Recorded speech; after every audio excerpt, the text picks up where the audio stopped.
ఎకరాలు వేసుకోండి, పార్కింగ్ గీర్కింగ్ అన్నీ కలిపి 4 ఎకరాలు ఎనఫ్. 10 ఎకరాలంటే ఏంటి, ఏం చేయబోతున్నారు? వాడికి ఇవాళ మీరు గనక పలుకుబడి ఉన్నోడైతే, నేను చాలా బాధపడింది ఏంటంటే నాకు ఏ పలుకుబడి లేదే, నాకు గనక నన్ను గుర్తించితే ఇక్కడ ఈ 10 ఎకరాలు నాకు గనక ఒకటి తీసుకున్నాను అనుకోండి వైజాగ్లో, అది తీసుకెళ్లి బ్యాంక్ వాడికి ఇగానే వాడు నాకేమిస్తాడు, లోన్ ఇచ్చేస్తాడు హోటల్ కట్టుకోవడానికి. ఎందుకు? 10 ఎకరాలు విశాఖపట్నంలో ఎంత ఉంది? ఎకరం 25 కోట్లకు తక్కువ ఎక్కడన్నా ఉందా? 10 కోట్లే అనుకుందాం, 10 బదులు 100 కోట్లు వచ్చేసింది కదా. అప్పుడు ఆటోమేటిక్ గా 70 కోట్లు ఇడాడు. 70 కోట్ల కంటే హోటల్ ఖర్చు అవుతుందా? ఎన్ని ఎకరాలు కట్టారు ఇవి?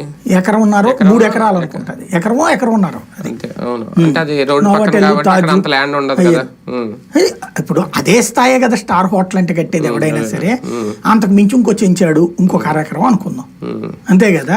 3 ఎకరాలు 10 ఎకరాలంట, అక్కడ కొన్నేమో 40 ఎకరాలంట. అంటే ఏం జరుగుతున్నదంటే వీటిని కూడా కలిపిచ్చేస్తున్నారు.